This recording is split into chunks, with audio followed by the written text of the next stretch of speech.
मंत्र का बहुत अधिक मात्रा में लाभ लेने के लिए सिद्धपीठ, जहां कोई महापुरुष मंत्र को सिद्ध किए हैं, सिद्ध किए हुए महापुरुष की वो भूमि, जैसे कोई आश्रम, कोई कुटिया, वो जगह जहां कोई सिद्ध महात्मा भजन किए हैं, अगर वहां मंत्र जप कर हम अधिक मात्रा में, तो वो मंत्र बहुत जल्दी प्रकाश करेगा। दूसरा, कोई पुण्य क्षेत्र, बड़े बड़े तीर्थ स्थान है, पवित्र क्षेत्र है, और नदी का तट, जैसे धारा बह रही यमुना जी की, गंगा जी की, तो 8 हाथ उससे थोड़ा दूर, 8 हाथ, वो ब्रह्म स्वरूप स्थान है। उस समय वहां का जब बहुत लाभ प्रदान करता है। पर्वत की गुफा, पर्वत शिखर, ये सब परम पवित्र हैं। और तुलसी जी की जहां कई लताएं हों, तुलसी वन, 8-10 तुलसी के पेड़ है, या 2-4 तुलसी के गमले हैं, और आप बीच में आसन लगाकर बैठे, आसपास 2-4 तुलसी के गमले, तुलसी के वृक्ष, उससे कई गुना आपको लाभ अधिक मिलेगा भजन का। या गौशाला में, या पीपल के वृक्ष के नीचे, पीपल का वृक्ष साक्षात श्री कृष्ण का स्वरूप है, पीपल के वृक्ष के नीचे, या आंवले के वृक्ष के नीचे, या सदगुरुदेव के श्री चरणों के समीप, सदगुरुदेव के सानिध्य में। सबसे अधिक लाभ मंत्रदाता सदगुरुदेव के सानिध्य में। तो सदगुरुदेव का प्रगट में सानिध्य की, गुरुदेव बैठे हम उनके चरणों के समीप बैठ के जप कर रहे, ऐसा असंभव है, सबको ऐसा संयोग मिलना बहुत ही दुर्लभ है। तो क्या करें, गुरुदेव की पादुका के समीप गुरुदेव की छवि विराजमान कर ले, गुरुदेव की पादुका विराजमान कर ले, गुरुदेव की चरण रज, वहीं बैठकर हम जप करें, सबसे अधिक लाभ प्राप्त होता है। यदि हम घर में जप करते हैं तो उससे 10 गुना बढ़कर के लाभ होता है जहां गौएं बंधी होती है, गौशाला में। घर से एक माला किया घर में, और गौशाला में जाकर के एक माला किया, तो गौशाला का एक माला घर की 10 माला के बराबर हो गया। घर की 10 माला और गौशाला की 1 माला, गौशाला में 10 गुना बढ़कर के उससे लाभ मिलता है। और जहां कई पीपल के पेड़ है, आंवले के पेड़ है, घना जंगल है, ऐसे एकांत पवित्र जहां संत महात्मा रहते हैं, गौशाला से भी 100 गुना बढ़कर के वहां मंत्र का लाभ मिलता है।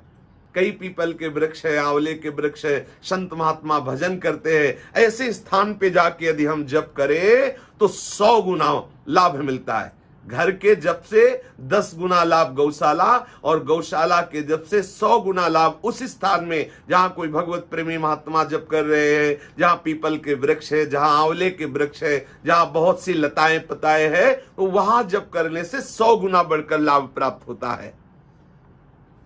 और जो पवित्र सरोवर है, जैसे मान सरोवर है, राधा कुंड है, श्याम कुंड है, ऐसे जो ब्रजमंडल में कुंड है, इनके समीप बैठकर जप करने से 1000 गुना लाभ प्राप्त होता है, 1000 गुना लाभ प्राप्त होता है। और जैसे बिहारी जी का मंदिर, राधा वल्लभ जी के सामने, राधा रमन जी के सामने, राधा गोविंद देव जी के सामने, राधा दामोदर जी के सामने 1,00,000 गुना, 1,00,000 मंत्र जप करें घर में, और 1 बार मंत्र जप करें इनके सामने, सुचुक इतना बड़ा लाभ प्राप्त होता है। और जो पूर्ण तन्मयता प्राप्त करके श्री गुरुदेव के चरणों के सानिध्य में जप करता हो, अनंत गुना लाभ होता है।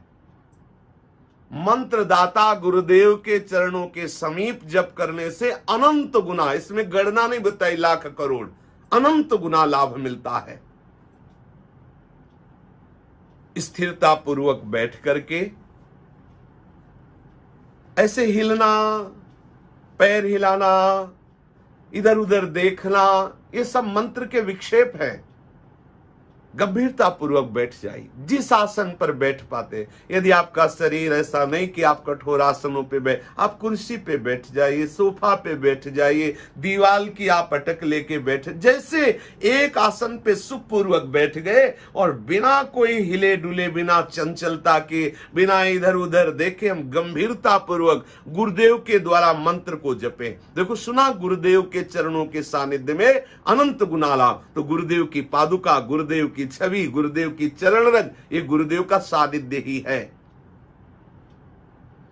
मंत्र साधक जो निरंतर जपना चाहते हैं, उनको चाहिए कि वो भोजन को बहुत संभाल करके, क्योंकि भोजन से ही प्राण और मन का निर्माण होता है।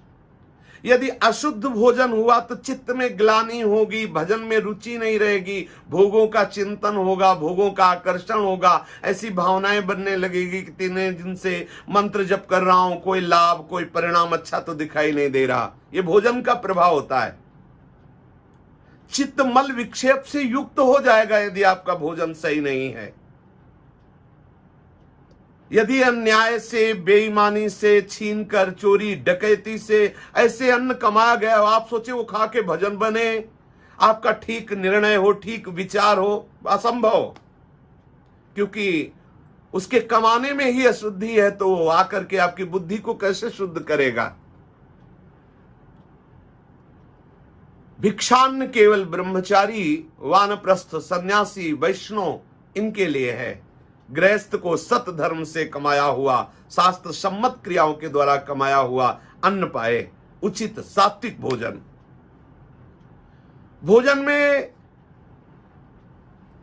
यदि हम प्याज लहसुन का प्रयोग करते हैं, लोग कहते हैं कि क्या दोष है प्याज लहसुन, जब शास्त्र और संत जन निषेध कर रहे, ये हमारी बुद्धि को जाकर के आसुरी प्रवृत्ति में, तमोगुण में बदल देता है। तमोगुणी बुद्धि होने पर क्रोध, हिंसा, प्रमाद, निद्रा, गलत विचार। जब एक डॉक्टर मना करता है कि ये आपको नहीं खाना, आप मान लेते, लेकिन एक संत सदगुरुदेव शास्त्र मना कर रहे हैं, प्याज लहसुन तुम्हारा जीवन थोड़ी है, मना कर रहे हैं, मान जाइए ना, बड़ा अपवित्र माना गया है। यदि आप प्याज पाते हैं, लहसुन पाते हैं, तो ये दोष आपकी बुद्धि में अपवित्रता पैदा करेगा। मानो ये संत शास्त्र आज्ञा कर रहे हैं।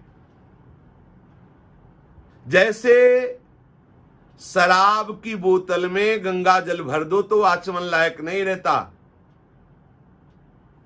जैसे शराब की बोतल में आप दूध भर दो पीने लायक नहीं रहता साधकों के लिए जो पवित्र भावना वाले हैं, ऐसे ही जिस पात्र में प्याज लहसुन बनते वो पात्र का भोजन न तो साधक पाए न ठाकुर का भोग लगाए। जब शास्त्र मना करते तो मानना चाहिए, वो अपवित्र हो जाता है, उसमें रखी हुई वस्तु अपवित्र हो जाती है। मानो जिसमें प्याज लहसुन बन चुका है, फिर उसी में तुम दाल उबालो, सब्जी बनाओ कि भाई अब इसमें नहीं डालेंगे प्याज लहसुन, लेकिन वो पात्र अपवित्र हो चुका है। जैसे शराब में रखा हुआ दूध, शराब की बोतल में रखा हुआ गंगा जल अपवित्र हो जाता है।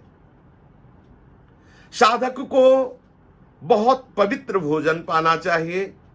दूध है, पवित्र घी है, तिल है, मूंग है, कंद है, केला है, आम है, नारियल है, आंवला है, और जैसे धान है, जौ है, जीरा है, नारंगी, ये सब भविष्यान्य देवअन्न है। इसके पाने से आपकी बुद्धि पवित्र रहेगी, भजन का उत्साह बढ़ेगा। और शहद जो है वो औषधि में केवल पाने के लिए शास्त्र आदेश करता है, शहद मनमानी पाने के लिए निषेध किया गया है। इसीलिए मधु है और अधिक मात्रा में तेल है, गाजर है, उड़द है, मसूर है, कोदो है, बासी अन्न है, रूखा अन्न है, जिस अन्न में कीड़े पड़ गए, जिस अन्न में बाल पड़ गया, जो अपवित्र लोगों के द्वारा बनाया हुआ, भजनहीन लोगों के द्वारा, अवैष्णव के द्वारा बनाया हुआ, ये सब हमारी बुद्धि को भ्रष्ट कर देता है। इसलिए उपासक को चाहिए कि भोजन की पवित्रता पर ध्यान रखे। बाल बनवा के बिना स्नान किए आप भोजन पा रहे हैं, या आप मुख जूठा है, कुल्ला आचमन नहीं किए और आप मंत्र जप कर रहे हैं, इससे आपके भजन में हानि होगी। 2 बार स्नान का अभ्यास करें, प्रातः और सायं। प्रायः सब संत जन, सब उपासक जन है, इससे आपका ब्रह्मचर्य पुष्ट रहेगा, बुद्धि पवित्र रहेगी, क्योंकि हमारी मन बुद्धि का आश्रय शरीर है इस समय। तो शरीर जितना पवित्र रहेगा, दिनचर्या जितनी अच्छी रहेगी, उतने मन बुद्धि पवित्र होकर प्रभु के चिंतन में लगेंगे। जब आप माला जप कर रहे हो और कोई आपसे बात कर रहा हो, तो आपको चाहिए कि बिना माला पूरी किए आप बात न करें। यदि आप माला के बीच में कोई अत्यंत आवश्यक बात है बोल देते हैं, तो आप वहीं रोकिए, थोड़ा अंदर से जलन महसूस कीजिए कि क्यों बोलना पड़ा, और 2-4 बार नाम कीर्तन कीजिए, राधा वल्लभ राधा वल्लभ, राधा राधा राधा, फिर मौन होकर के मंत्र। वैसे तो चाहिए कि माला पूरी होने पर ही बात करें, नियम पूरा होने पर बात करें, पर यदि कोई ऐसी बात आ जाए आवश्यक और बोलना पड़े, तो नाम कीर्तन करते हुए बोले। उपासक को सावधानी ये रखनी है कि जब जप कर रहा हो तो आलस्य ना आने पावे, जप कर रहा हो तो थूके ना खखार के बार बार। आप पहले आचमन करके बैठे, क्या थूकने का अभ्यास। जप कर रहा हो तो नीचे के अपवित्र अंगों को ना छुए। जप करना बहुत जल्दी जल्दी नहीं, मंत्र का चिंतन, अक्षर का चिंतन करते हुए ऐसे ऐसे हिल के जप करना, या जप कर रहे, चिंतन कर रहे हैं विषयों का, संसार का, भूल गए कितनी माला, कितने मन का कौन सा मन, एकदम ऐसा, ये सब निषेध। सावधानी पूर्वक गुरु कृपा का आश्रय लेकर के पवित्रता पूर्वक हम जप करें, अधिक से अधिक जप करें। इस जप के प्रभाव से हमारे हृदय में वो शक्ति प्रकट होगी जो समस्त पाप ताप वासनाओं का नाश करके हमारे हृदय में प्रभु के प्रेम, प्रभु की आसक्ति, प्रभु का वो अद्भुत ज्ञान विज्ञान उदय कर देगी, जो हम कृतकृत्य हो जाएंगे। जो हम आनंद चाहते हैं वो असली आनंद प्राप्त होगा। शेष चर्चा आगे। श्री राधा वल्लभ लाल की जय।